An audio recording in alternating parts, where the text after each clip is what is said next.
ओम ज्ञानतिमिरन्दस्य ज्ञानाञ्जनाशलाखाय चक्षुरुन्मिलितं येन तस्मै श्रीगुरुवे नमः।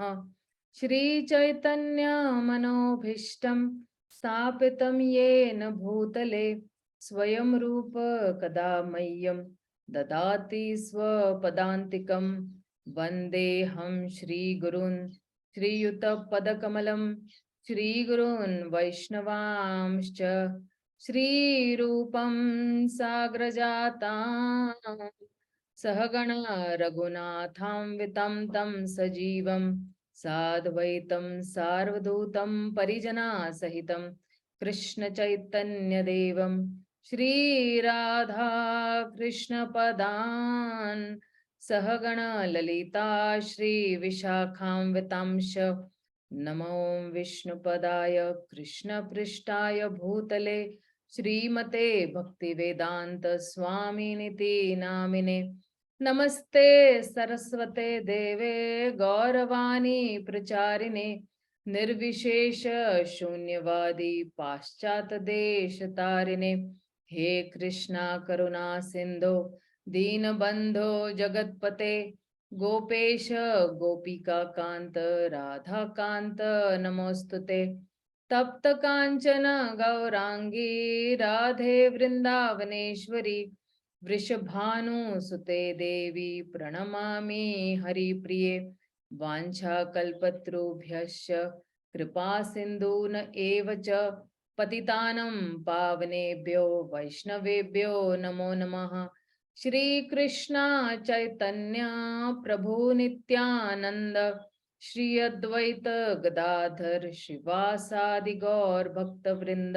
हरे कृष्णा कृष्णा कृष्णा हरे हरे, हरे Ram Ram Ram Hare Hare. So I welcome you all for the next session of Sri ISHOPANISHAD. Hope you all are able to get the notes and recording, and maybe you all can even start writing the question answers. If anybody has any problem finding some questions or not understanding the question, they can always put a personal mail to me or a personal message to me, and I can definitely tie up with that particular devotee and maybe I can solve that particular query. Okay. So just let me share the screen. We'll just start with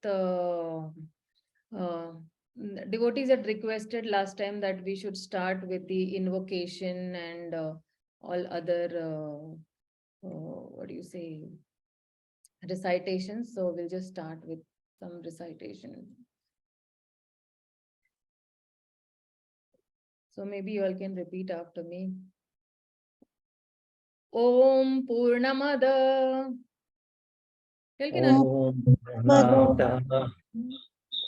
Purnamidam Purnat Purnamudachyate Purnasya Purnamadaya Purnamevavashishyate. Om Purnamada Purnamidam Purnat Purnamudachyate Purnasya Purnamadaya Purnamevavashishyate. Somebody would like to, lead and we will follow you. Can I? Yes, sure. Om Purnamada Purnamidam Purnamidam Purnat Purnam Udachyate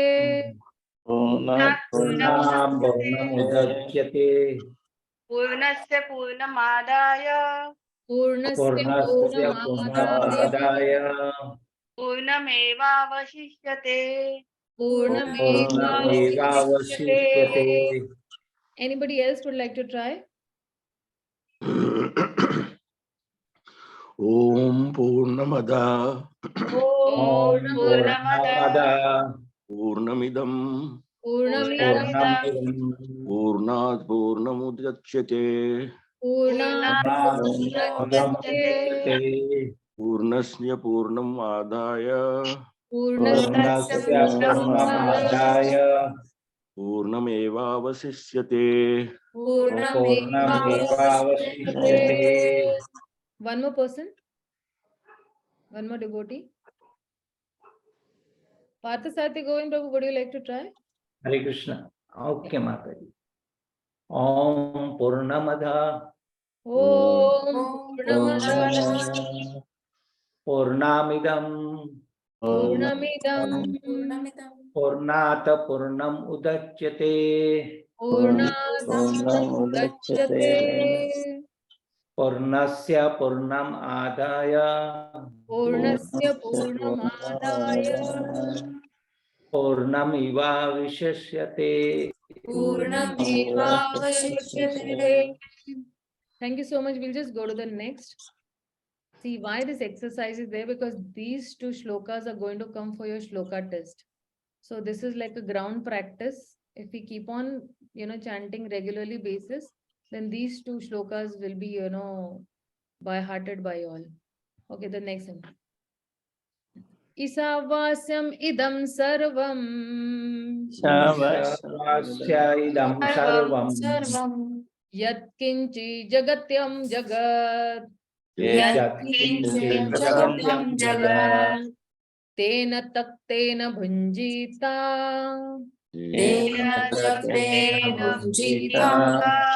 Ma grida kasya svedhanam.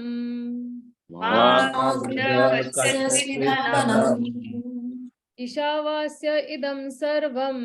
Ishavasya idam sarvam Yat kinchit jagatyam jagat. Tena taktena bhunjita. Ma grida kasya svedhanam.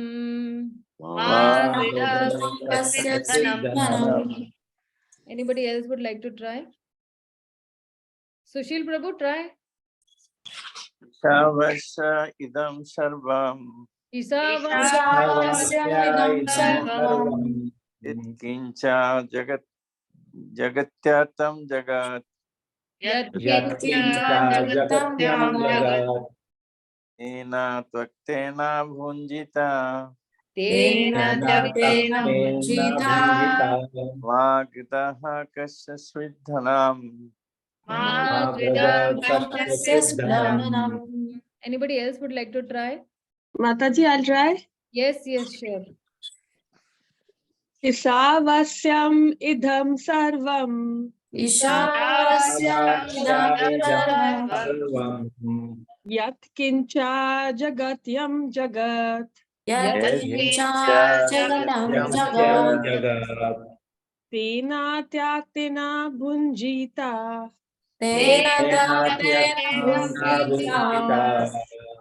Magrada kasya svedhanam.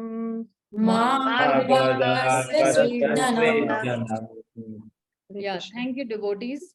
So this will be an exercise, for 5-10 minutes on a regular basis. We will be having this exercise done every time. So now to come with the main shloka. Today's shloka is, I think, shloka number 4. Yes, Mataji. Okay, let's go to shloka number 4. Okay. Okay, you all can repeat after me. Anejat ekam manaso jivayo.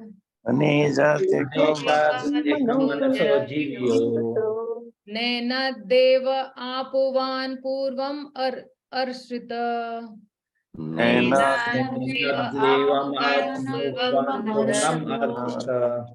Tadhavato anyan aeti tishtat.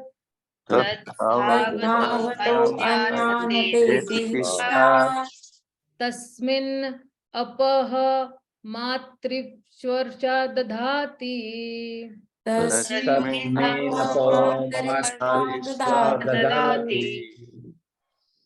read the translation. Hare Krishna. Yeah. Although fixed in his abode, the personality of Godhead is swifter than the mind and can overcome all others running. The powerful demigods cannot approach him. Although in one place, he controls those who supply the air and rain. He surpasses all in excellence.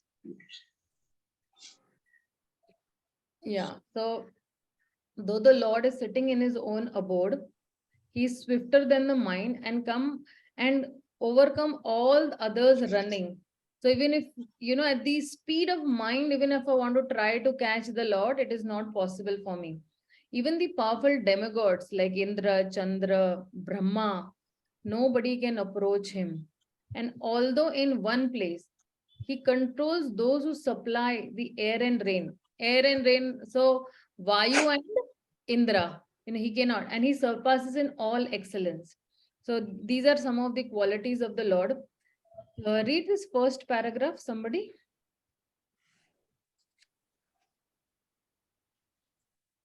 Hare Krishna Mataji, can I read it? Yeah, sure. Purport by Srila Prabhupada.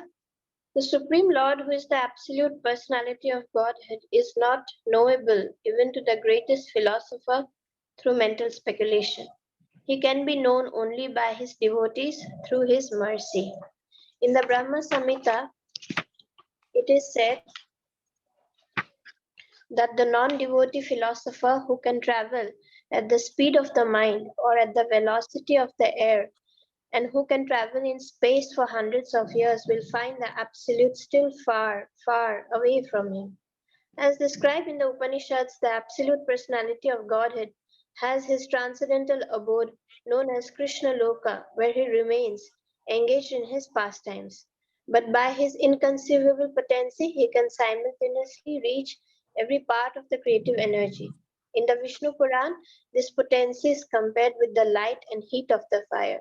The fire can distribute its light and heat from one place, and similarly, the absolute personality of Godhead, although fixed up in his transcendental abode, can diffuse his different energies everywhere.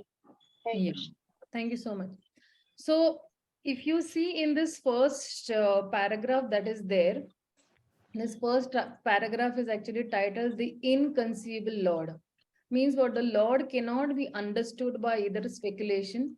He can be only understood by the process of devotional service, by his own mercy.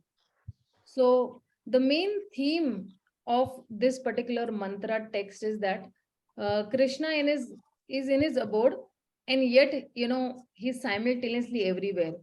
This is not actually realized by any speculation of any kind, but this can be realized only by his own mercy if he decides to reveal. So if you see this whole text, we say anejat. Anejat means what? The Lord is fixed in his abode, means what? He's not shaking, not moving, and he's not even fearing. Then he's anejat ekam. Ekam means he's that one person among all living entities with no equal or superior, and with the form full of, that form is full of knowledge. His whole form is full of knowledge. And then he's saying that manosa jivayo, he's swifter than the mind. And then he's saying that he's nenat deva apnuvan purvam arshit. So even all these powerful demigods with their senses, they move quickly. They also cannot approach the Supreme Lord. How much ever they can, how much ever powerful they may be, but they also cannot approach this unit. And then he's saying that tad dhavato anyan atyeti tishthat. So he is surpassing all those others who are running, though he is situated in one place, because he is all pervading Lord. And then he is saying that tasmin apo matrishva dadhati. So he can control or he's controlling those who even supply air and rain, means he's controlling even the demigods. So in this first particular paragraph, if we see that this particular person is, the Lord Krishna, he's an absolute person. So therefore, this verse very elaborately describes his personal features, namely being the supreme fastest, the fearless, the incomprehensible, the inconceivable, the omniscient, the omnipresent, the omnipotent, and the source of all, actions that he's doing. So although, Prabhupada says in the, Prabhupada, that although he's situated in one place, a fire can distribute its light and heat for some distance. And similarly, even the Supreme Lord, who's fixed in his transcendental abode, Goloka, he can diffuse his energies everywhere impersonally, and he does not lose his even personal existence.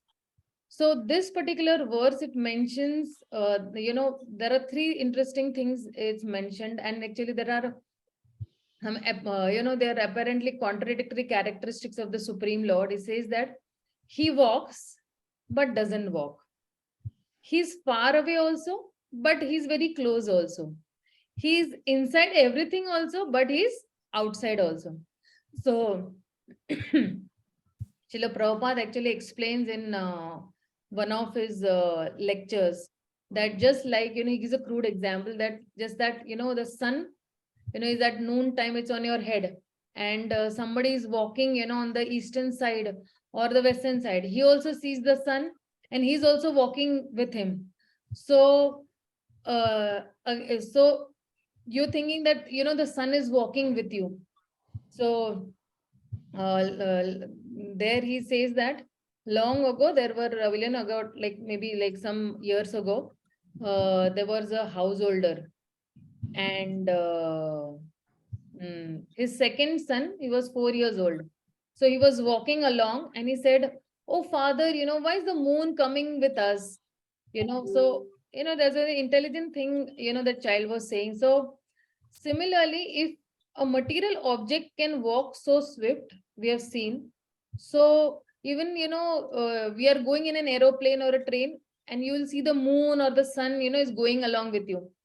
So how is it not possible that Krishna cannot walk, although he's situated?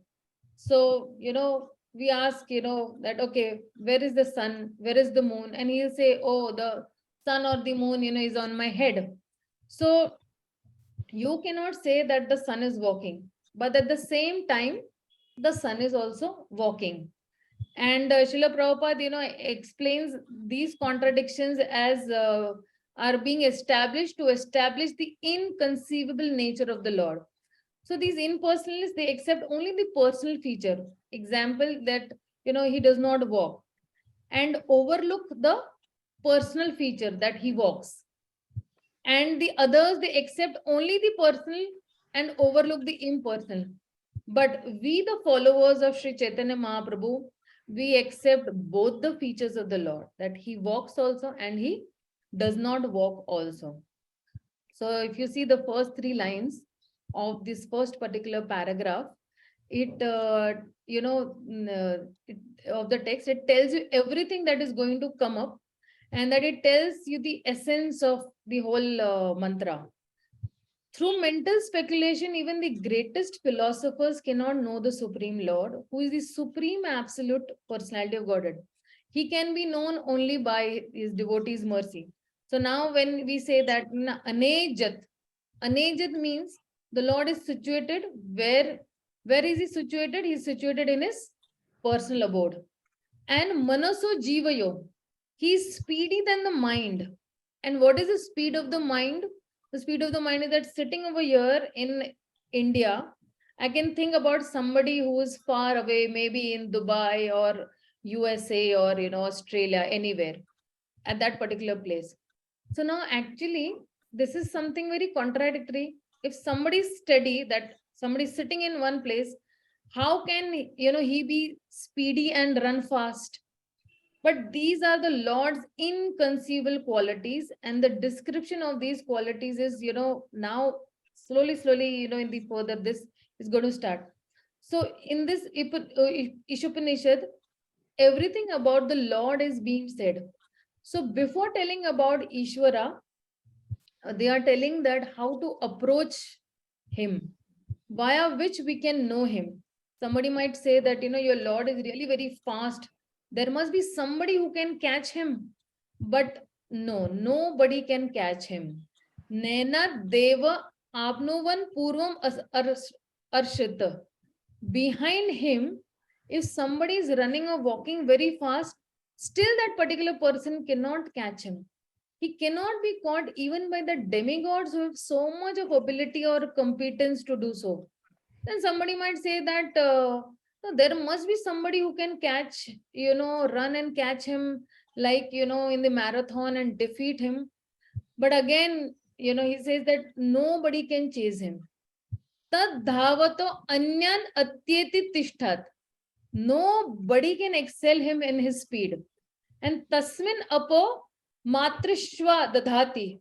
Though the Lord is staying in one place, but his control is all over. The speed of the wind and rains also, it is even above that also. So then now somebody might say that, okay, he's sitting in one place and, control is in another other place. So this aspect of the Lord is not a negative aspect of the Lord. And as in when we progress further, we will see that the Lord is very perfect personal being and he's very nice. Right now, we might think that, he's swifter than the mind or controlling everything, without even going there. So what is this, description going on? We might be boggled. But, the first paragraph only speaks about Anejat and Manaso Jivayo. So, as I said that, there are 4 characteristics of the Supreme Lord spoken in this particular verse, that he's fixed in one place, but he's the swiftest. He can't be approached even by the demigods. He's actually localized, but he can control all the parts of the creation. And he's the most excellent, Bhagwan. So, in the first paragraph, the Brahma Samhita is actually referred to where they're saying that one cannot approach the Supreme Lord through mental speculation, only through bhakti. So he is in Goloka, but he's all pervading also, particularly through his energies. And the example of, the heat and light emanating from fire is given. So in the Brahma Samhita, it is said that Panthastu koti satavastra sampragamyo vayo rathapi manasa munipungavanam sopyasti yat prapada simna avinchintya tattve govindamadi purusham tamaham bhajami. In this particular shloka of Brahma Samhita, he is saying that Muni Pungava, you can stretch the mind in such, such a way that one who is expert, he may try with his mind how much ever he wants. Bhagwan ke prapada simni. So, prapada, pada means, feet, and prapada means the front part of the feet, which means the toenails. The spiritual effulgence that is emanating from the toenails of the Supreme Lord, they cannot, reach till his effulgence, how much ever they will try, and he won't be able to reach till there. And then further he says that the Lord has his own spiritual abode, just as we have our own personal houses and we have our own personal bedrooms. So even the Lord has his own personal spiritual abode. He says, Brahma Samhita further says that Golok namni ne dhamni talecha tasya Devi Mahesh Haridhamashu Teshu Teshu Tete Prabhava Nichaya Vitaschayena Govindamadi Purusham Tamaham Bhajami. And further he says that what is he doing in that dham? He's saying that Anand Chinmaya Rasa Pratibhavi Tabis Tabhirya Eva Nija Rupa Taya Kalabhi Goloka Eva Niva Satya Khilatma Bhuto Govindamadi Purusham Tamaham Bhajami. So, the example somebody might give in one of the, purports or somewhere I'd read that. So for example, Ford or Bill Gates, he has 3 forms. The first form is in his company. And within that company, whatever the rules and regulations have been laid down or policies that have been laid down, that governance is going on. That's completely, of Bill Gates. Now, somebody might say that this governance of Bill Gates, that is only the realization. Now I completely understand Bill Gates, what Bill Gates is and all. I know everything about Bill Gates. Somebody might say that, oh, I know, who is Narendra Modi, and I know everything about it. I have full realization about Narendra Modi. So, and somebody might say that, okay, now every, company's monitor, computer or some screen, whatever it is, Bill Gates can be, seen at any time on any screen, and he can give orders to all his employees at that particular time that you have to do this and you have to do this particular task, and then you're assigned that particular task. So this competence of Bill Gates to be present on every monitor of the screen of the company and guiding everybody to run the company, this level of realization of Bill Gates is on a very different level.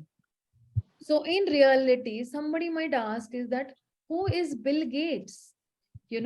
So Bill Gates is sitting somewhere, in USA or Switzerland or Europe, or he's playing with his family, doing ice skating, enjoying his family life. So when we say about governance control, then actually the Brahman aspect of the Lord comes. Like similarly, some people say that the Lord is, some superpower, his governance is going on, over here. So that is actually the Brahman aspect of the Lord.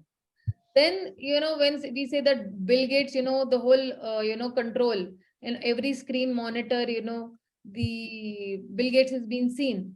So that is the Paramatma aspect. Monitor to monitor, he is controlling.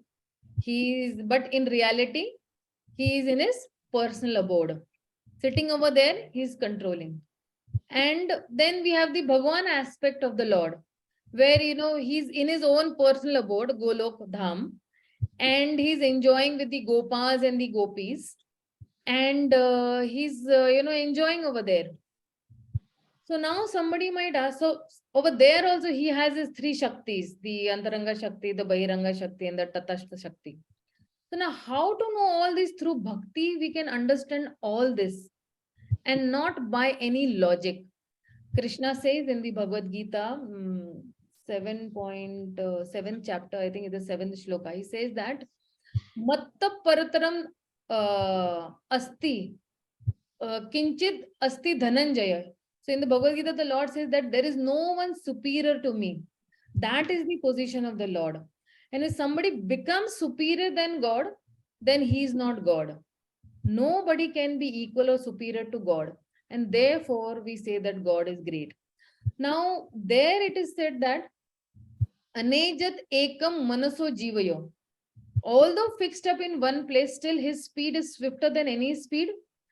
We can very well understand, just like, the sun. When you walk, you will see the sun is fixed up in one place, but he's running again and again. As I mentioned you the example of that particular boy who said that, why is the sun running?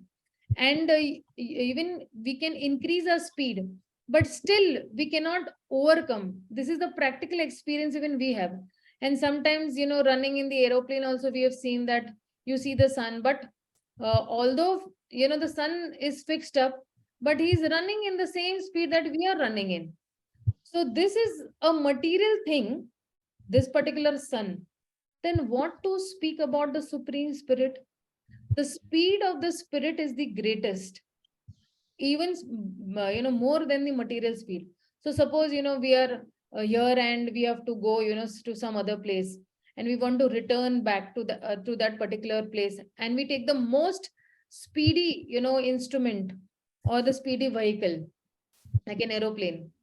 Still, it will take at least 10 or 12 years or 1,000 miles per hour of that speed. And still we cannot reach at a particular place less than that particular time, at least 10 to 12 hours. But if you are sitting here, you can immediately, within a second, with your mind, you can reach to a particular place within a second. And therefore, the speed of the mind is greater than the speed of the body or matter. Mind is more subtler. So if you have the mind, ego, intelligence, They are also matter, but very subtle, and the spirit soul is still more subtler. And if we are eligible to go back home, back to Godhead, after leaving this body, within a second, we will reach Golok Vrindavan immediately. Krishna says in the Bhagavad Gita, Tyakta deham punarjanma neti mameti. So Arjuna. So he says in the Bhagavad Gita that even after leaving this body, immediately you will be transported. But who will be transported? The one who knows Janma Karma cha me divyam evam yoviti tyaktataha. One who knows God, that he is divyam, or he knows about his name, form, quality, pastimes. Everything is absolute and everything is spiritual, and that particular person is entitled to go back home, back to Godhead. So now one has to know this, that we cannot compare Krishna's body with my body. This body of mine is material, and and that is why this thing is condemned in the Bhagavad Gita. Many people think that okay, my body and Krishna's body is equal, and that's why Bhagavad Gita says that these people are avajananti mama mudha, those who are fools, and they deride Krishna thinking that he is an ordinary human being. And even the atheist class, as we had discussed, I think in one of the previous this, that even the Mayavadi class, that they think that they are as good as Krishna, and it's such a foolish thing. And this is actually very cheap mentality over here, that we're thinking that my body is as good as Krishna's body. So read the second paragraph.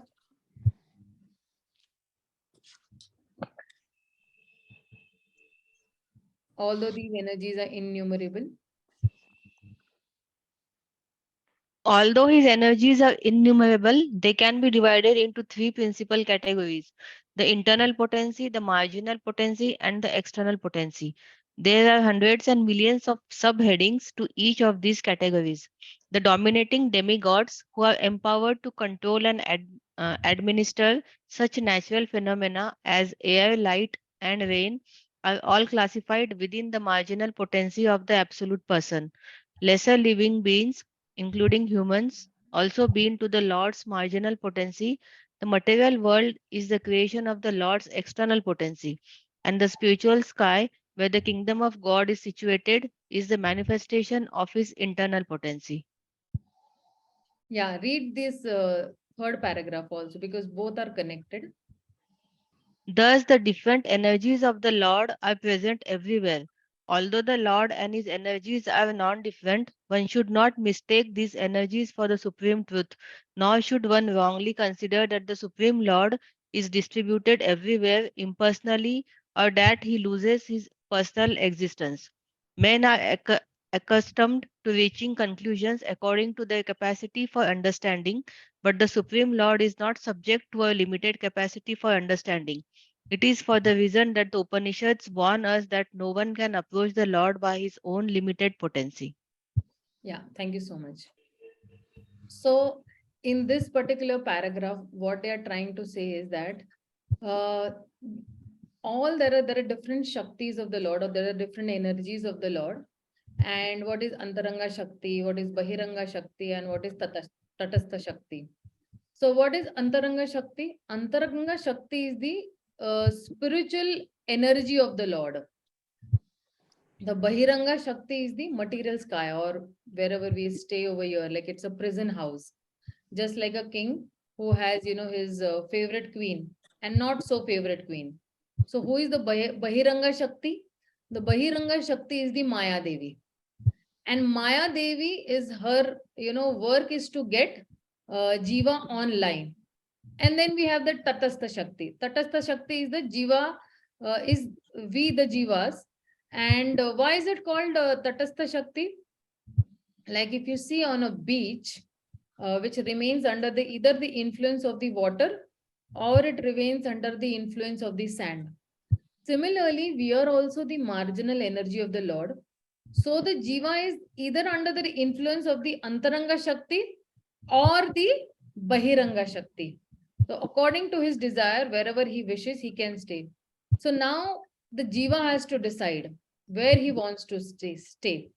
So those great souls who take shelter of the Lord, they are actually under the influence of the Antaranga Shakti, where Krishna also says in the Bhagavad Gita, 9th chapter, 13th shloka, he says that Mahatmanas tu mam partha devim prakrita ashrita bhajanti ananya manoso. Ananya means unalloyedly, manoso gyatvam bhutadim avyayam. He says that those who are fully engaged in devotional service and they know me as the Supreme Personality of Godhead who is original, and they are not deluded, and they are always under the protection of my divine nature. So if he takes shelter of the Antaranga Shakti, then he is not deluded. And if he does not take the shelter, then he has to take the shelter of the Bahiranga Shakti. It is according to his desire. Krishna says again, for this says that Ichha Dvesha Samuthena Dvanda Mohena Bharata Sarva Bhutani Sammoham Sarge Yanti Parantapa. So all these living entities firstly are born into an illusion, and they are overcome by dualities like hate and desire. So this condition of life is actually avidya, and this avidya is avidya is that brings actually this particular jiva onto this material planet. And if you see in the further shloka, in the further mantras also, you'll see that ISHOPANISHAD will be distinguishing between vidya and avidya, knowledge and ignorance, and how by avidya one becomes conditioned and by vidya one becomes liberated. So somebody asked Prabhupada, that the very nature, this nature, everything is coming from God. And why does, it look very horrible? It means that there is something horrible in God also, and it is visible. That is why, because the cause has this particular thing, then the effect will also have this. So then they actually wanted to find faults inside God, that this horrible thing, avidya is with God also and for us also. So God answers this. He says that when we look at the sun, we do not see our own shadow. It has been there. And where would the shadow not have come from? The shadow is visible from the sun itself. But why is it visible? Whether it is oriented or disoriented, because of which it is visible. And then whose fault is it? It is our fault. Similarly, Maya is there and does not exist who's oriented towards Krishna, who is actually surrendered towards Krishna. So Maya does not exist for those who are sheltered under the Supreme Lord. So then it is our problem that we are not sheltered with Krishna, and that is why we are into the Bahiranga Shakti of the Lord. So if we take some like, so for example, in a video game, okay, if we take some proper steps, then we'll get the correct result. And if we do not take the proper steps, then we'll not get the desired result. So according to our capacity, we actually, you may make progression in the levels of that video game. And it depends on till what level we can reach in that particular video game, and how much we can play, whatever we have chosen, how much we can play. So when we want to play a game, then everything comes into existence. Similarly, Maya is there. Video game is also there. But we are not interested in it only. And that's why we don't need to sit and bother about it at all. But if we think that, this video game I will play only, and then only I will leave, and then, we get entangled in it, then, we are not. So this is the arrangement of the Lord. Sometimes people might say that the Lord should not have done like this, he should not have given us so much independence at all. What else, he could have, given dependence upon, us, and, he could have made us with that dependence upon him. But, this is something really wrong the Lord has done. So they are thinking that, there is sorrow in surrender. Because we do not know the joy of being, being the servant of the Lord, we want to actually enjoy ownership, or they want to enjoy ownership. But if we understand that Krishna is the best according to Tattva, and Radharani is the best according to Rasa. I think there is somebody's mic on. Please switch off the mic. Please, everybody check your mics if they are switched off. Yeah, there is some sound coming. Okay.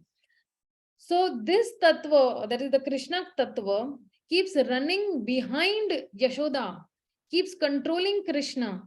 Then why should we become God? We should become greater than God by serving him. This service is so good that even Krishna comes as a servant to taste it, as Sri Chaitanya Mahaprabhu. So, the rose flower, it does not know its own fragrance. The one who smells, it knows its fragrance. Similarly, the sweetness of Krishna is not known to us. The devotees know it, but Krishna does not know it. So if we ask the master, he wants to leave his position to become a das. The Krishna wants to leave his position to become a servant. So we would we also like to leave our position and become a master? So, we sit in our positions as the master and we are not interested in that. And, we want to become the servant. Then if we go beyond this, when you become the servant of the servants too, then the joy increases. That particular bliss will increase. But because of our low intelligence, we cannot think that through service, I can get innumerable joy or bliss. When this is understood, then this particular marginal jiva, the Tatashta Shakti, will feel great joy in his original constitutional position. He is fully satisfied in his connection with the Supreme Lord So the joy that this jiva is experiencing, or the bliss that he is experiencing, even the Lord wants to experience it.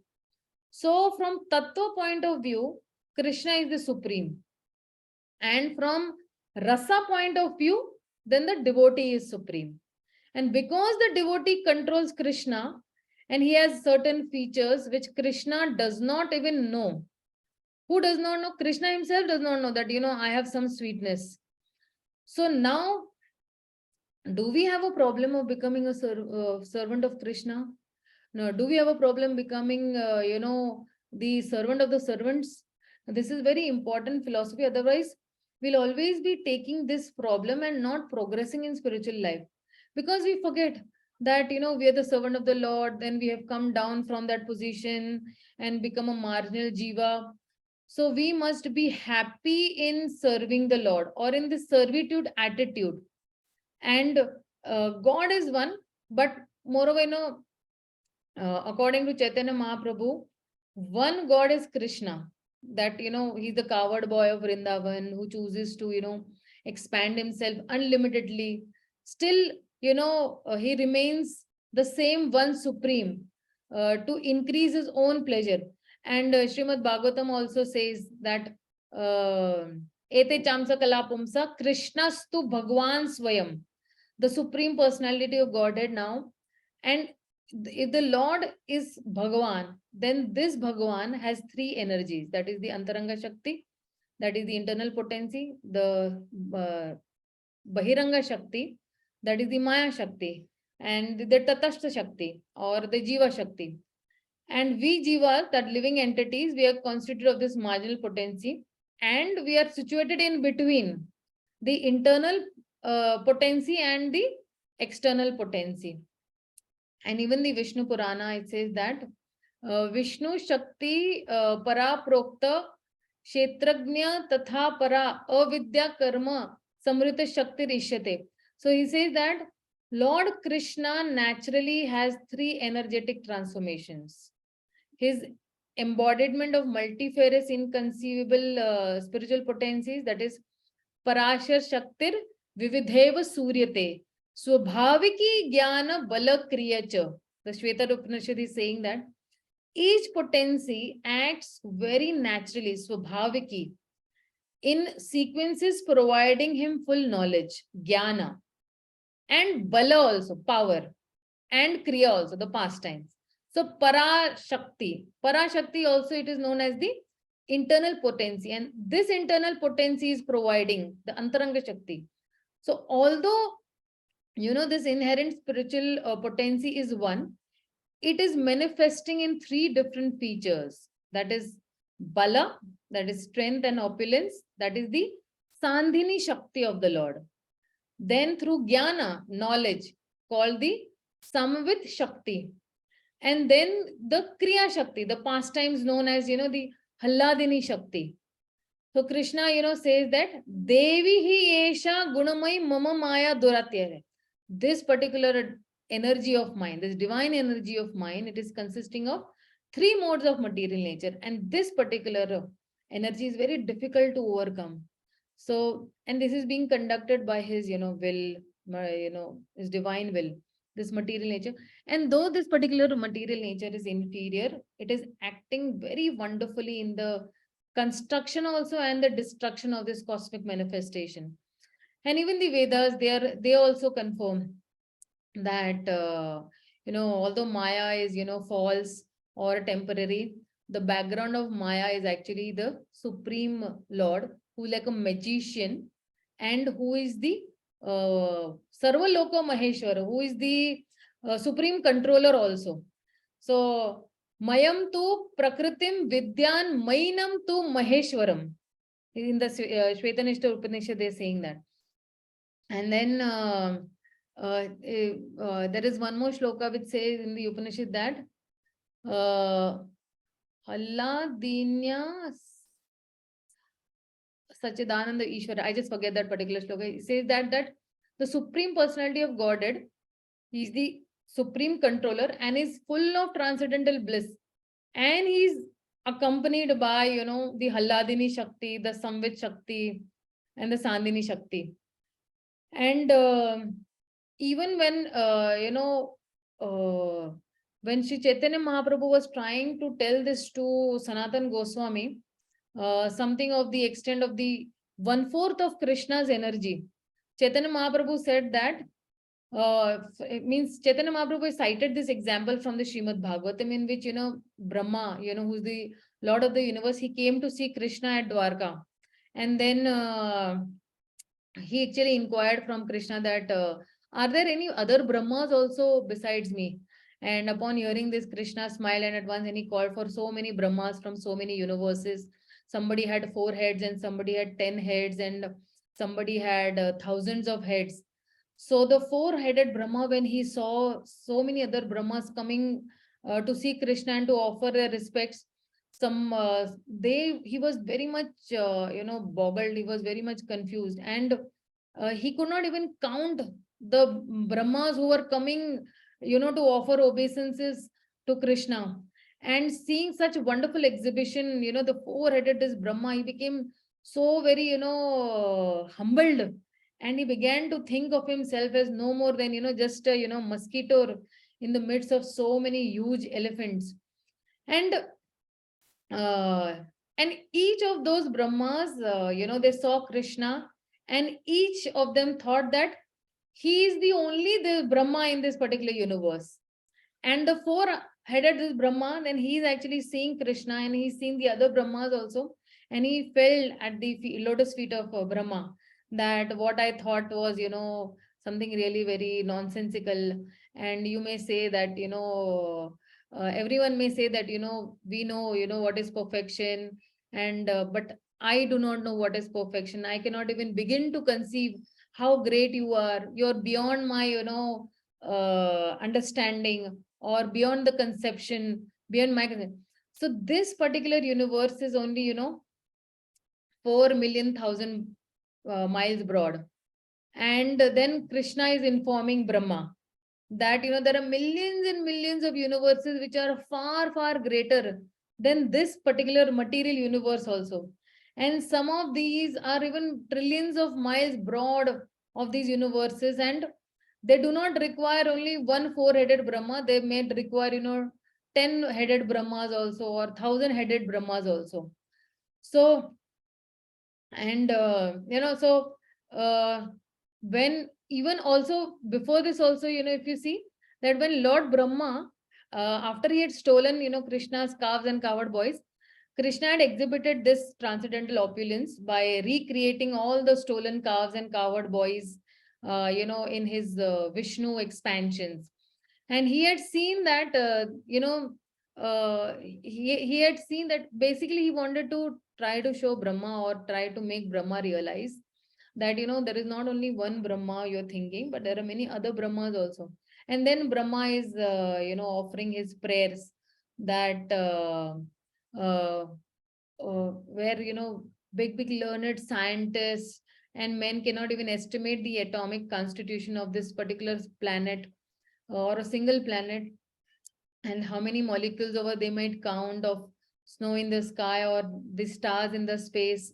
They cannot estimate how you are descending on this particular earth planet or in this universe with your innumerable transcendental potencies, energies and qualities. So Brahma is also boggled. And there are people, who say that in the Bhagavatam only, in the 10th canto only, they say that Janata eva janatu kim bhuktyanna me prabho manaso vapuscho vacho vaibham tva gochara. So they say that, people might, there might be people who say that, I know everything about Krishna. So let them think about that. But, Brahma is saying that as far as I am concerned, I feel that I do not know anything. I do not know anything about you. Or as far as your opulences are concerned, they're all beyond the reach of my mind, body, and words. And all this total material energy. So see, Brahma, who is the creator of this creation, and even he's thinking that this total material energy, this Mahatattva, is also the inferior energy, yet it is very powerful and difficult to overcome. Devi Esha Gunumai. So this manifestation of total material energy is temporary. It is only one breath of Mahavishnu as an expansion of Lord, Krishna. And Lord Brahma, who is the secondary creator of this universe, who has a gigantic form, he created all these planets receiving the creative energy, the Shrishti Shakti from Krishna. And from his abode, the Brahma Loka, the Satya Loka, he is observing the activities of all the 14 planetary systems. So if you see among all the 14 planetary systems, only 3 systems, that is Bhur Loka, Bhuvar Loka, and the Swar Loka, that is Svarloka, they are invisible to the human eye. But no upper and lower planetary systems are visible to us. Thus, all these stars, planets we see in the sky, in the night sky, even, with the, help of a telescope, all these are belonging to these 3 planet systems with a very few rare, exceptions. So, this particular illustration of the comparison of some visible planets as described, with these our scientists, that is, it is showing only that the biggest planet is the, Antaresh, the biggest, the next biggest is, Arcticus, the next is the sun. Smaller than the sun is the Jupiter, and smaller than that is the Saturn and Venus and all, the Pluto and everything. So compared to the sun, Earth is a small dot, 3 pixels or something like that. And, so the sun is the, they say that the sun is 90 million miles away from the sun, and sun is so powerful that its pin-sized position can burn the whole of USA. The light of the sun and the moon is originally emanating from the Brahmajyoti of the Lord, the impersonal effulgence of the Lord. And Krishna, by his different energies, is diffusing heat and light through the agency of, the electricity of the sun. And Krishna says that he is the light of the sun and the moon. He says that Prabhasmi Shashi Suryo. And this particular Prabha is just a small particle, Chitkana of Brahma Jyotir, which is a glaring effulgence of the transcendental body of Sri Krishna. Now, whatever illumination appears in this material world, we are seeing it at only reflection of the supreme illumination of that. If you go to the spiritual world, Krishna says in the Bhagavad Gita that there is no moon, there is no sunlight, there is nothing. So whatever illumination appears in this material world is only a reflection of that supreme illumination. That supreme Brahman effulgence is spreading throughout the material and spiritual skies. And he says that by a single fragment of myself, I'm pervading and supporting this entire universe. Yasya Prabha Prabhavo Jagadanda Koti. So in the Brahma Samhita also, the Lord is, Brahma is saying that. And he's saying that Ekam Shena Sthito Jagat. From this Ek Amshena, I am actually supporting this entire universe. And Brahma is actually now, worship. He's saying that I am worshipping this particular, whose effulgence is the source of illumination of millions and millions of universe. So Lord also says that it is because of my supremacy that the wind is blowing, and out of my fear only the sun shines, and the clouds, shower rains because of me. Fire is burning, because of fear of me. And where he's saying that death also goes about taking its toll out of fear of me. He says that Mad Bhayat Vati Vato Yam Surya Stapati Mad Bhayat Varshindro Dahati Agnir Mrutyush Charati Mad Bhayat. So this is what, I was not getting the shloka, so I just remembered. So this is, that the Supreme Person, who's the absolute truth, and whose lotus feet all the demigods are always eager to, see. Like the sun god is prevailing everywhere, and he pervades everything by his rays of his energy, and he appears impersonal to the imperfect eyes. Tad Vishnu Param Padam Sada Pashyanti Surya Dvivida Chakshur Atatam. Just as the demigods, sun is a person and is perceived by his all-pervading energy. The sunshine, so the Lord, although he is in his eternal abode, he is perceived by all pervading diffusive energies. So now that predominating deity within the sun is the expansion of Narayana, whose body is composed of the golden effulgence, and he has a golden hue which is illuminating and as well as maintaining the entire universe. So even in the Rig Veda also it is said that the sun, the predominating deity of the sun is worshipped by by a particular mantra, which I don't remember that mantra. And Narayan sits on this lotus flower within the sun, reciting this mantra, a particular Gayatri mantra. Every living entity, should take shelter of this particular Narayana, just as the sun arises. As soon as the sun arises, they say that, please take shelter of this particular Narayana.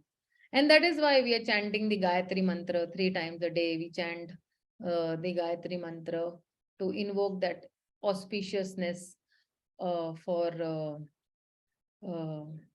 our own benefit. So those who are Brahmin initiated, they chant the Gayatri mantra. And then Krishna also says that so we are actually Anu and Krishna is Vibhu. And in the Bhagavad Gita also Lord Krishna says that Yad Yad Vibhuti Mat Sattvam Shrimad Urjitam Eva Va Taddat Eva Gachatvam Mama Tejo Asma Sambhavan. So all that is opulent, beautiful, glorious creation, they are only a spark of my splendor. And even the Vedic literatures, they assert that the Lord is the supreme maintainer. Nityo Nityanas Chetanan Chetananam Eka Bahunam Yo Vidadati Kaman. So he is eternal and the living beings are also eternal. He is cognizant and the living beings are also cognizant. So the difference is that the supreme living entity of all living entities and he's supplying all the necessities of life for many other living entities also. And imagine, he alone is maintaining all life, from a tiny ant to a big elephant. He cares for all the living entities, just like a father, does for his own children. So now actually, the Lord, because these two paragraphs primarily speak about the Lord's energies. So there are 7 types of Shaktis or empowerment invested by Lord Krishna. So the first Shakti, that is the Svasevana Shakti. The Svasevana Shakti is like, the Sheshnag in Vaikuntha world is empowered for the personal service of the Supreme Lord. Then there is the Bhudharana Shakti. This Bhudharana Shakti is like Ananta Dev, Ananta Shesh.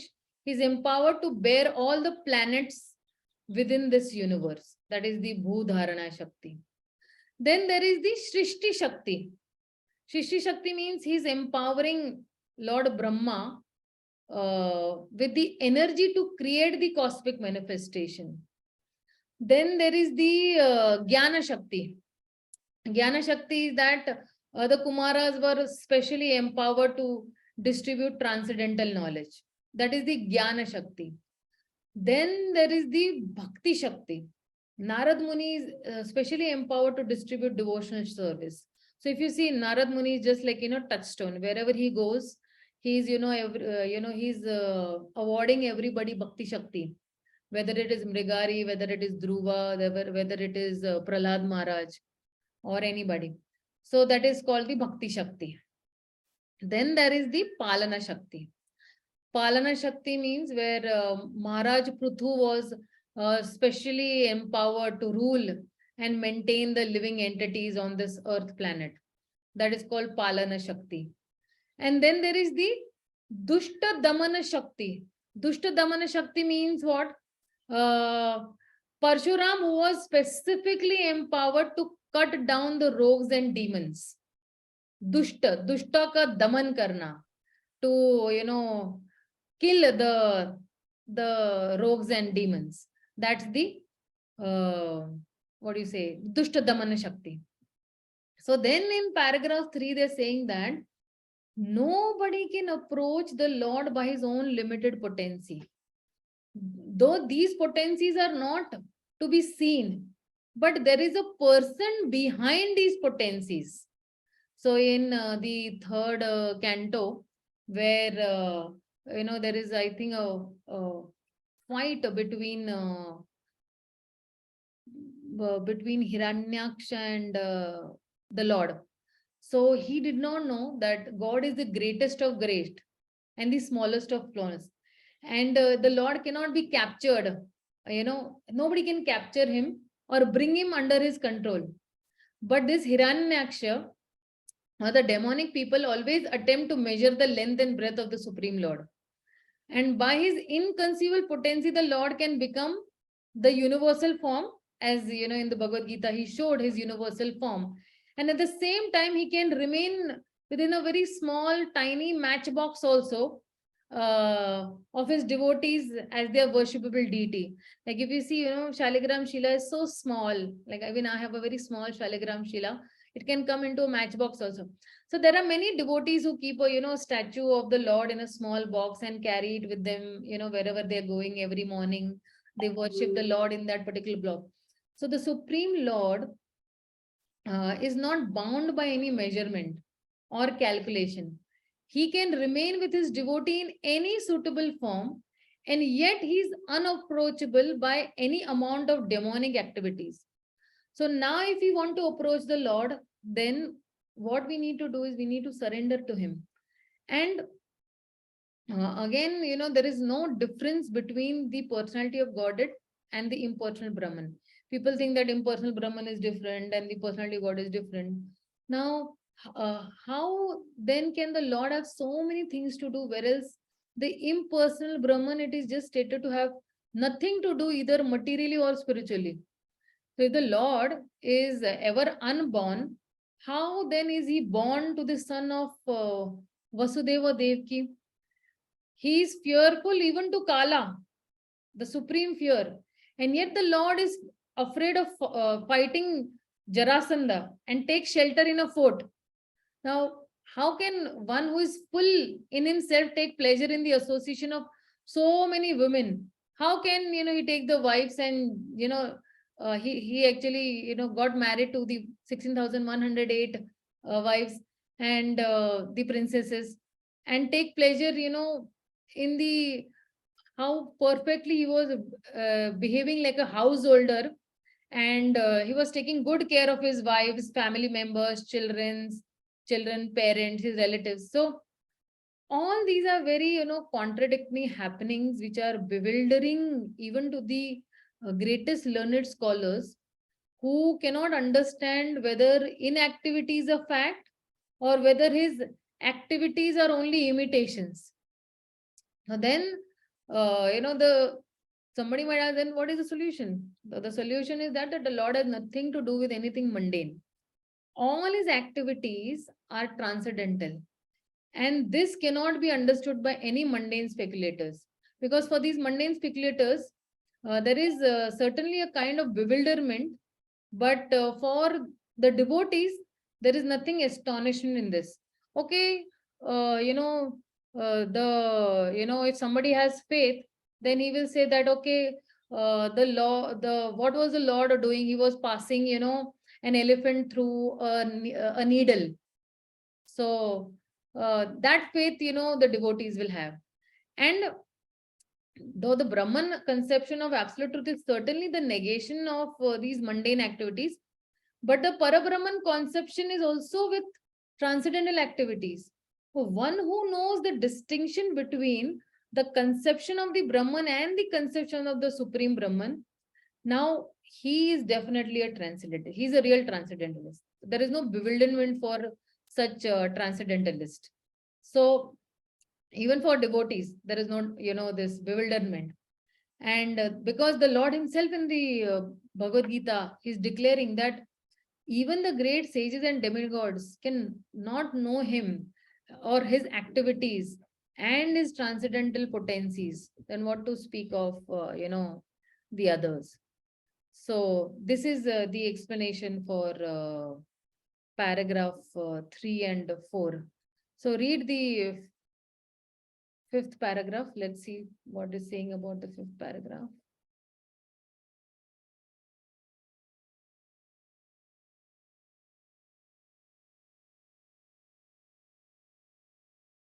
Somebody read the fifth paragraph. Hare Krishna. Although the individual parts and parcels of the Lord's potencies have all the symptoms of the Lord himself, they have limited spheres of activity and are therefore all limited. The parts and parcels are never equal to the whole. Therefore, they cannot appreciate the Lord's full potency. Under the influence of material nature, foolish and ignorant living beings, who are but parts and parcels of the Lord, try to conjecture about the Lord's transcendental position. Shri ISHOPANISHAD warns of the futility of trying to establish the identity of the Lord through mental speculation. One should try to learn of the transcendence from the Lord himself, the supreme source of the Vedas, for the Lord alone has full knowledge of the transcendence. Hare Krishna.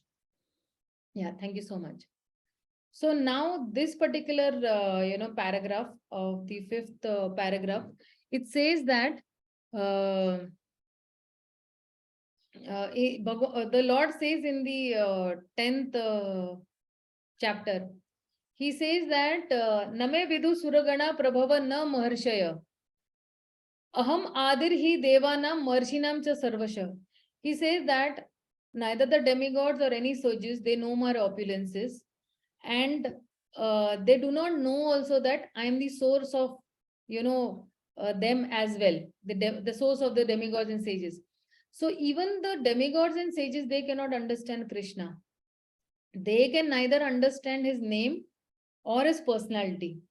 So what is the position of the so-called, these scholars of this, small, tiny planet, Earth planet? So nobody can understand the Supreme God, that when he comes to this earth planet as an ordinary human being. He is exhibiting such wonderful and uncommon activities. So by scholarship, nobody can know. Then what is the qualification required?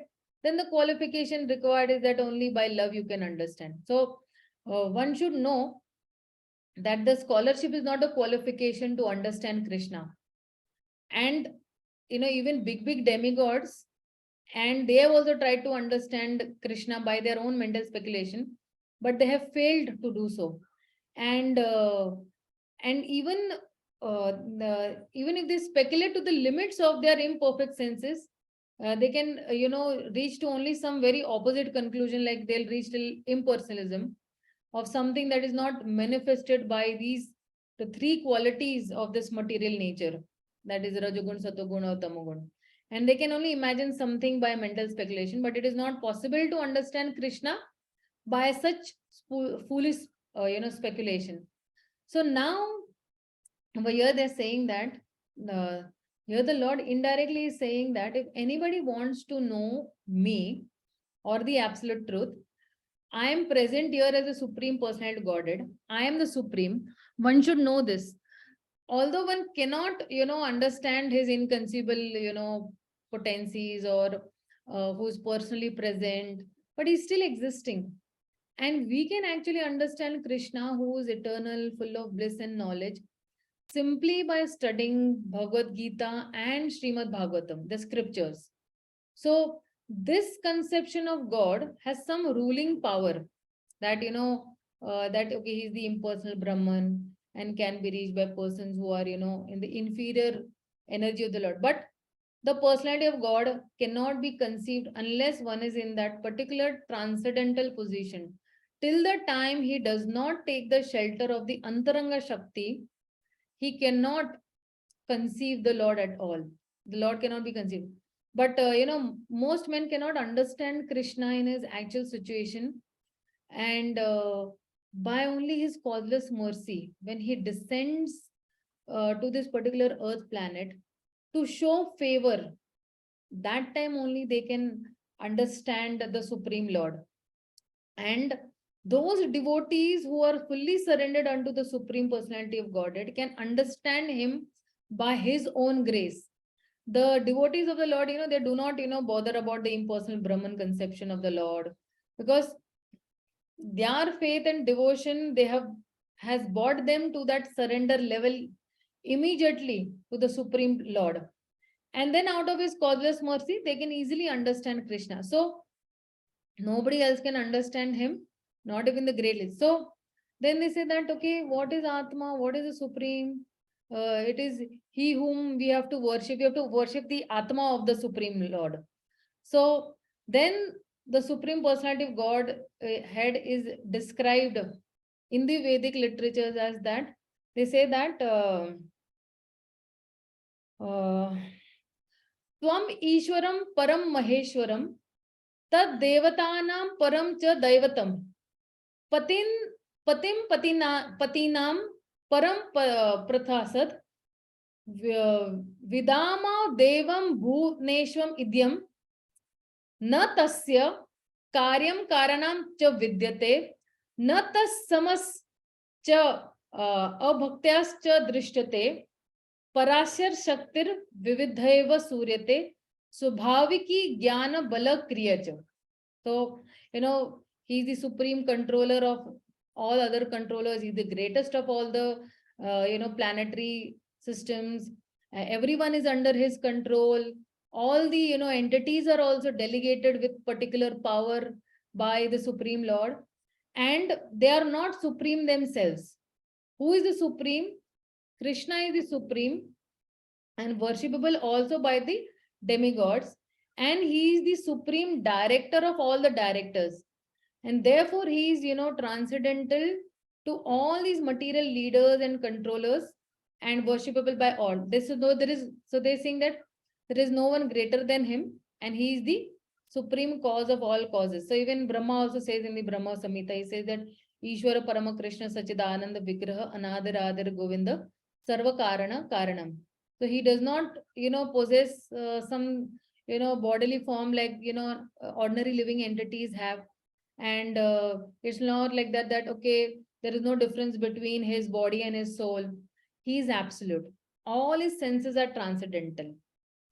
Any one of his senses can perform the action of any other senses. In the morning, we say, Govindam Adi Purusham, when we say that.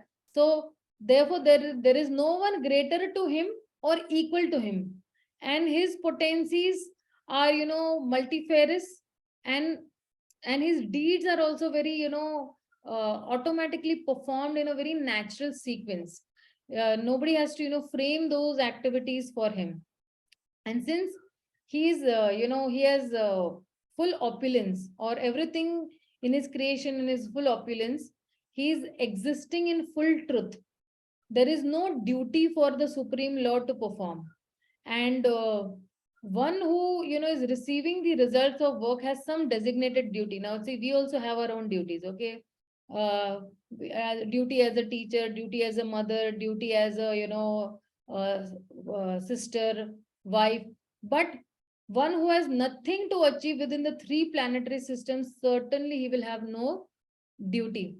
And yet Lord Krishna, on one side, is engaged on the battlefield of Kurukshetra as the leader of the Kshatriyas, because the Kshatriyas, like, they are duty bound to give protection to the distressed. And although he is above all these rules and regulations of the revealed scriptures, he does not do anything that violates the revealed scriptures. He is also putting himself into the boundaries of the revealed scriptures, and he acts according to revealed scriptures. These Vedas or the scriptures have been framed by him, and he is also abiding by those revealed scriptures. This is what they are saying in this particular paragraph. And so we are limited, and we can know the unlimited only through his revelation. So when God reveals himself to us, we can only know him through him. So this is what the next paragraph will speak about. Everybody's able to hear me? I was thinking that nobody's able to hear me or something. Yes, Mataji.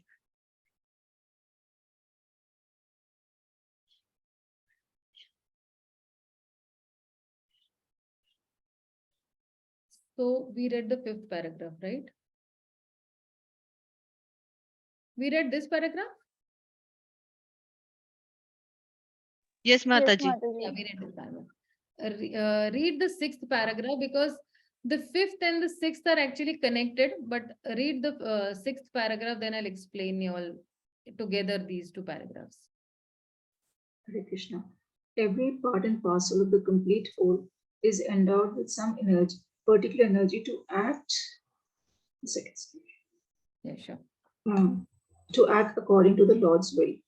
When the part and parcel living entity forgets his particular activities under the Lord's will, he is considered to be in Maya, illusion. Thus, from the very beginning, Sri ISHOPANISHAD warns us to be very careful to play the part designated for us by the Lord. This does not mean that the individual soul has no initiative of his own. Because he is part and parcel of the Lord, he must partake of the initiative of the Lord as well. When a person properly utilizes his initiative or active nature with intelligence, understanding that everything is the Lord's potency, he can revive his original consciousness, which was lost due to association with Maya, the external energy. Yeah, thank you so much.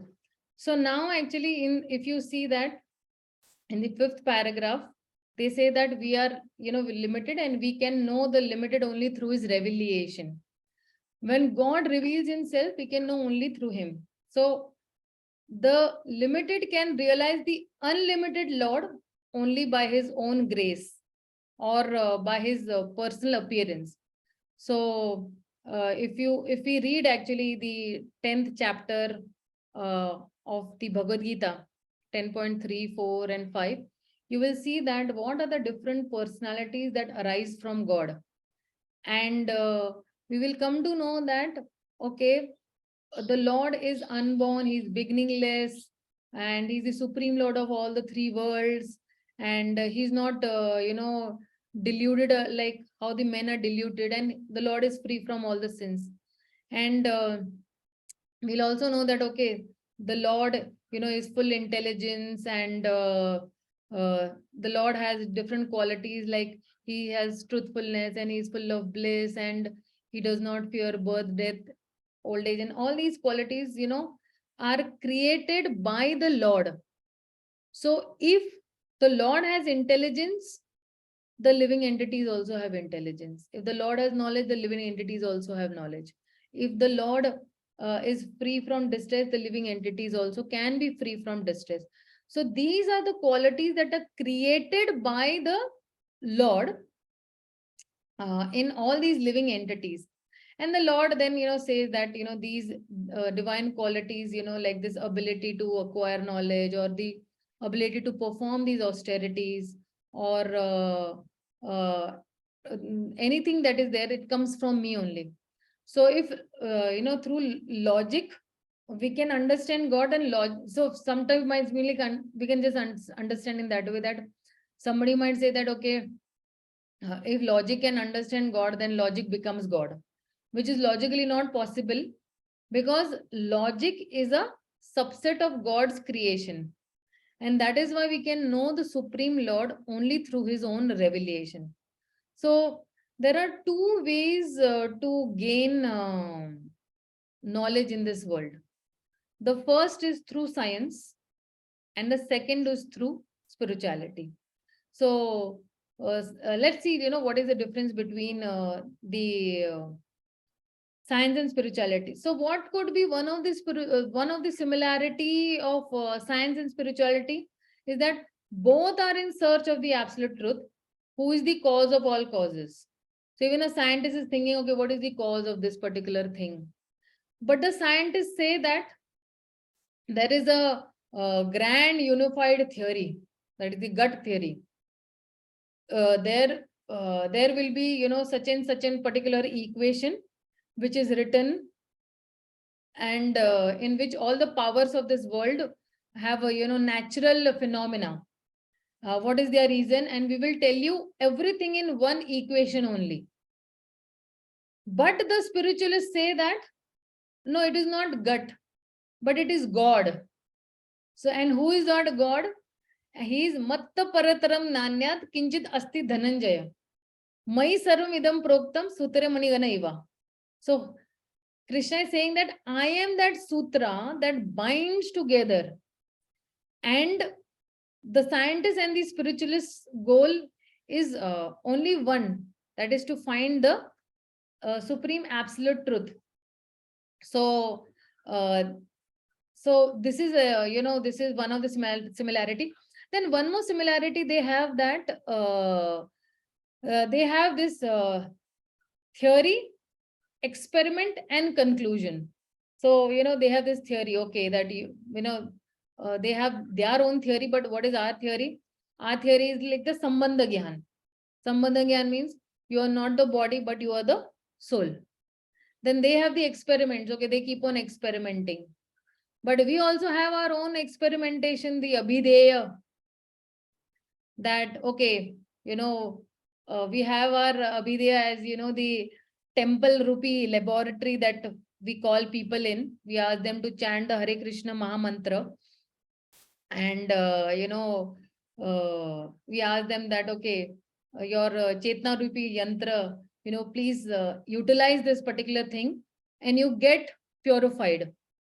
So this is our experimentation. And then, they also have their conclusion. We also have our conclusion. Our conclusion is actually our prayojan. That you realize that you are the servant of the Lord. Jivera Swarup hoy Nitya Krishna Das. So the method is the same of both science and spirituality. So then what is the difference?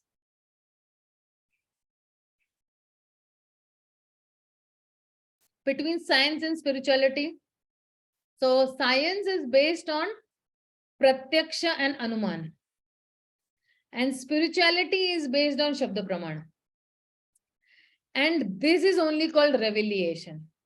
If I want to know about God, where will I come to know? the Lord himself will tell me about him. Like, so if I want to know about the Prime Minister of India, from where will I come to know about him? One is just to, keep on speculating, sitting over here that, okay, the Prime Minister of India might be something like this, something like that, or, etc., etc. And second is you go directly to him and ask about himself. Or to those who love him, you ask to them about him. So this is called Shabda. What you cannot know from the Pratyaksha and Anuman, we will come to know from the Shabda. And this is the second dissimilarity is our, differences that, they start from matter and they end in matter. So scientists start with matter, end in matter. That life comes from chemical space and energy, matter space, and, all the time. And spirituality starts with spirit and ends with spirit. That, okay, life is conscious life, and life comes from consciousness. It stays for some time in consciousness and again attains its original constitutional position. So, why I said this in para 5, it says that under the influence of material nature, let's read the 5th paragraph. Okay. It says that under the influence of the material nature, foolish and ignorant living beings who are but part and parcel of the Lord try to conjecture or try to guess about something without a real proof or evidence, and about the Lord's transcendental position. So if we want to know about matter, then science can help you. But if you want to know about spirit, science cannot help. Only spirituality can help to know about spirit. And that will only start from Shabda. So this is not something sentimental, but then we take it from the right source, that is Guru, Sadhu and Shastra. And in the 6th paragraph, now they are saying that, okay, when we play our part, we will be given the right understanding. So bhakti cannot be learned by only analyzing, like, a particular parent tells to a small child that, mama, give me water. So then you say that mama is a noun, give is a verb, me is a pronoun, and water is a noun. So the child will be bewildered. But by synthesis, when we say that, you teach and show him how to speak noun, pronoun, that can come later also, then he will learn. So we are designated to, we have a designated part to play. And, Chaitanya Charan Prabhu says that, be a part, but not a part. So how do I know my part, what I have to do? Either it is through, Shabda Praman. I will know that, okay, what I need to do. So some, expert distributors, they went to Srila Prabhupada and they asked that if they can go to temple to train people how to speak and what gestures to make, and what they can, tell people so that more books are sold. So Prabhupada said, devotional service is individual, voluntary, spontaneous. What does it mean? That we don't teach people what to speak. We inspire them to serve. They will find their own ways to, sell. So since it's a book distribution month going on, we were also thinking that we can, but, when we inspire people to just serve the Lord selflessly, they'll find their ways. And there are so many different ways where devotees find to, distribute books and, distribute the mercy of the Lord. So we are all individuals, and individuality is grained in our, fabric. That is material or spiritual. So when the living entity forgets this particular activities under the Lord's will, he is considered to be in Maya. And when a person properly utilizes his initiative or active nature with intelligence, understanding that yes, everything is the Lord's potency, he can revive his original consciousness, which was lost due to, the association with Maya. So we have energy and initiative of our own, but we should not misuse that. That is Isa Vase Midam Saram. According to, the mantra one, that is Maya. So what does the Lord want, from us? That we became, he wants from us that we become a co-creator with him. हम उनकी cooperator, enjoyer बने, और cooperator controller, or cooperator proprietor. Just as, we have a big family and the father, like, wants that his son should cooperate with him. The father does not want to dominate that son and keep him exploiting. And but the father wants that the son should excel even more than, the father, and progress even more than him. So the Lord also wants that we should also do such work, that we should keep on increasing the Lord's proprietorship, controllership, and enjoyership. And we should also under him present our servitorship. So whenever we have some inspiration in our hearts that, I want to do this particular seva, or I don't want to do this particular, somebody might, say that, I don't want to preach. But why you don't want to preach? No, because when I preach, people will give me a lot of respect, and then they will glorify me a lot. And then, that he's, my mentor, he's my Shiksha Guru. Then, that will reach my head. Then I'll become egoistic. And then, my bhakti will go down. So my all, ego balloons will start blooping up. Then I'll fall down from my spiritual position. And that is why I don't want to preach. And somebody will say that I don't want to do fundraising. Why you don't want to do fundraising? Because, in fundraising, there is a lot of danger. People will ask him that, your institute is a beggar's institute, and you will keep on begging all the time. So yeah, we are international beggars. And, I don't want that people should have a wrong impression, or, this, that, and that's why I don't want to do, this fundraising. Then somebody might say that, no, I don't want to do cooking. Cooking, that when I do cooking, purposefully, I will not do good cooking. Little over here and there, I will just, spoil that particular item, so that people do not give me more cooking seva. Or I should not be proud that I'm a very good cook, or people should not, praise me that, that, oh, his, dishes are really very good, so that they make me cook every time. So, all these logics are bogus logics. This is not the bhavana of being the servant of the servant. This is not the, mood of being the servant.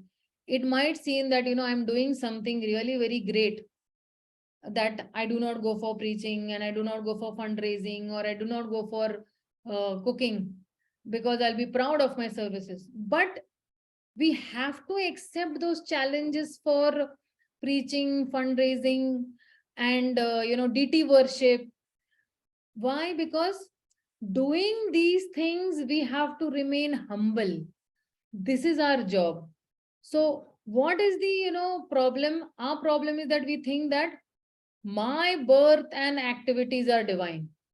Janma karma chame divyam. And the Lord's birth and activities, he will, look into it. And I have no relation with that. We give so much importance for our own birthdays and our own activities. But if we give importance to our birth and activities, then what will happen? Two things will happen. Firstly, we will become egomaniac. And secondly, is if we go into, if we become egomaniac, then we'll go into even a depression. So two things will happen. One is we'll become egomaniac, and one will go into depression. So if we go to the extreme end of this particular pendulum, then these two things will happen. But when we understand that this is the Lord's birth and activities, then what will happen? Two things will happen. We will gain confidence and true humility. So egomaniac ko opposite is humility, and depression ko opposite will be confidence. So a particular person, if he has confidence and he goes for preaching, then he'll convince 10 people to take a book, or start chanting the Hare Krishna Maha Mantra and get them to the level of initiation.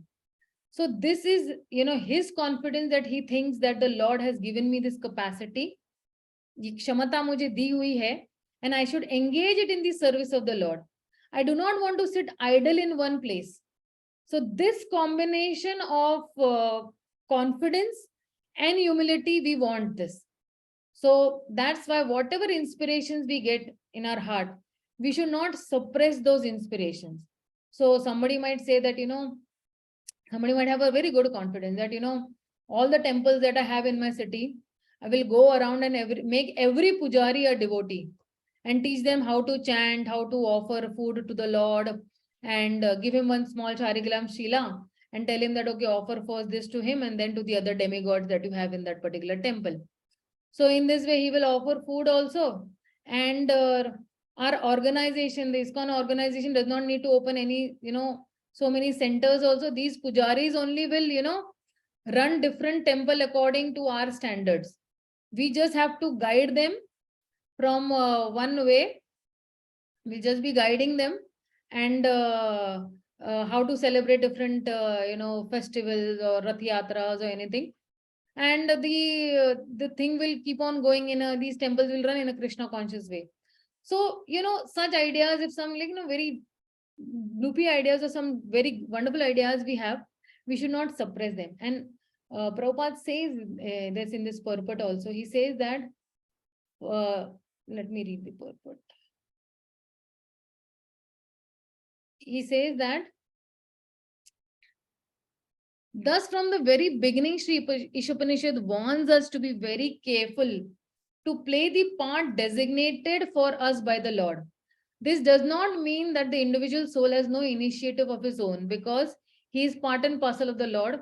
He must partake of the initiative of the Lord as well. When a person properly utilizes his initiative or active nature with intelligence, understanding that everything is the Lord's potency, he can revive his original consciousness, which was lost due to the association of Maya, the external energy. And that's why we should run towards, seva, and we should not run away from seva. And this is one way we can, rescue our consciousness, which is entangled in Maya. We can tell, Maya that now, please rescue me. I want to engage in spiritual activities. And the Prabhupada also says in the Bhagavad Gita that there was a very small sparrow. She laid her eggs, and this big wave of the ocean came and took away her eggs. Then the sparrow is pleading to the ocean that please give me back my eggs. But the ocean was not very ready to give back the eggs. Then she challenged the ocean, telling the ocean, that I will dry you up. With her beak, she was taking one drop and putting it in some dry land. And the ocean was seeing and saying that, okay, what crazy is she, how many years she'll be doing this. And Prabhupada says that Garuda saw this endeavor of hers, and he intervened and got back her eggs. And the ocean had to give back her eggs. Now, why this Prabhupada is making, or saying this, that the consciousness that we have lost, because of the Bahiranga Shakti, we have rented it out. Our consciousness, we have rented it out, out. So, the tenant is saying that, 10 years he's staying, in my house. And his landowner is sitting and he's thinking that, the landowner is lend his consciousness. But now how to remove this tenant from my house? How to remove this Bahiranga Shakti? Sorry, the external energy, how to remove it? So whenever you come out to do good work for the Lord or something good for the society, whatever we have lost, our consciousness because of the Bahiranga Shakti, that property we will get it back again. The Lord comes to help us to gain that property back in some, some of the other form he comes, whether it is in the form of our own spiritual masters. He personally comes or sends his representatives. And that's how our Lord's consciousness, or if we've lost the, the original consciousness of being the servant of the servant, then that is revived by the help of the devotees or our own spiritual master. Read the last paragraph.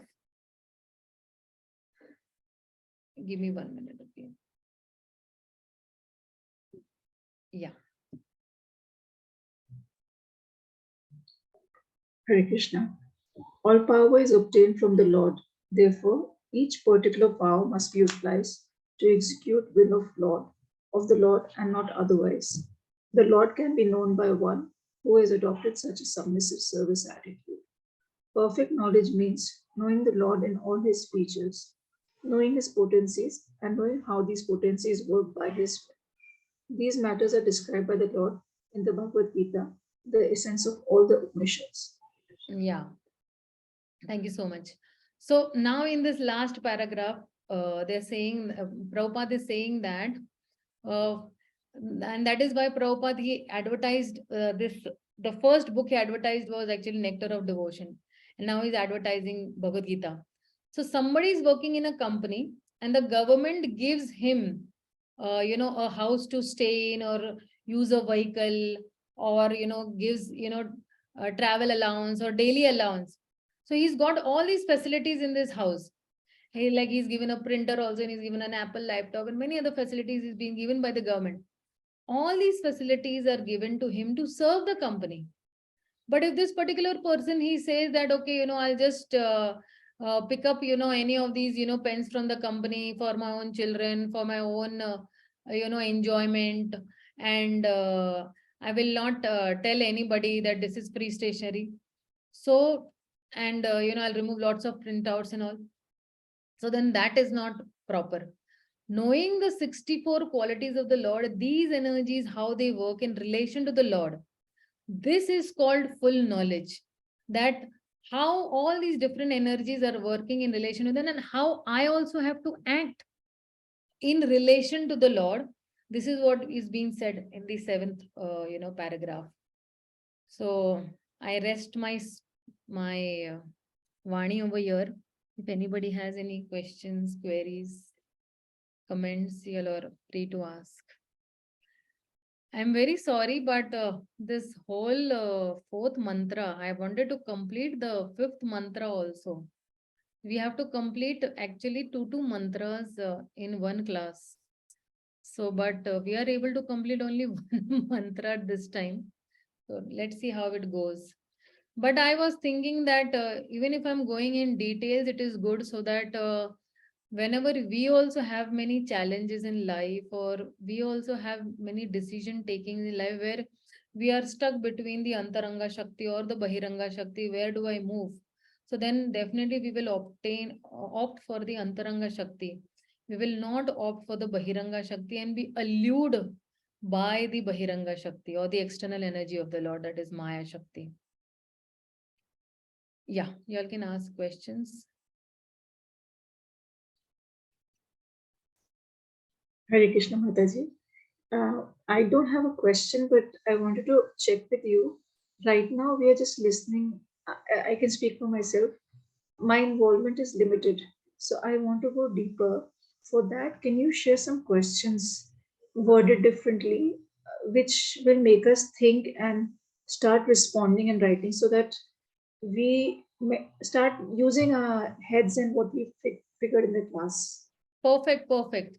Thank you so much. In fact, I was going to do this at the end of the whole Upanishad book, but maybe I can do it at the, during the time also. So for mantra, invocation mantras 1, 2, and 3, and 4, I will give you all those questions other than what are there in your, handbook. In your handbook, if you see, there are different questions, but maybe the questions that I will give would be different. So it will help you to invoke a thought process. And in case if you have any difficulties, then definitely you all can surely raise up those questions, maybe in the subsequent classes or at the end of the class. Okay. So for every mantra, that is, we call these Ishopanishad text or shlokas, we call it as mantra. So after every mantra, I will give you all, food for thought. So you all can, go ahead with that. Okay, Juhi Mataji. Thank you so much. Any more queries or questions anybody has? Hare Krishna Mataji. Yeah. I wanted to just confirm one thing, that you tell that there is a difference between Brahman and Supreme Brahman. So does Brahman means Atma and Supreme Brahman means Lord? Yeah. Yeah. Yes. Okay.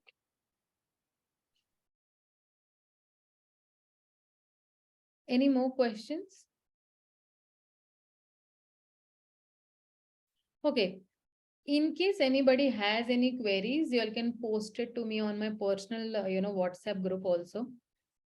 And I can give a voice over and maybe I can explain you all, okay?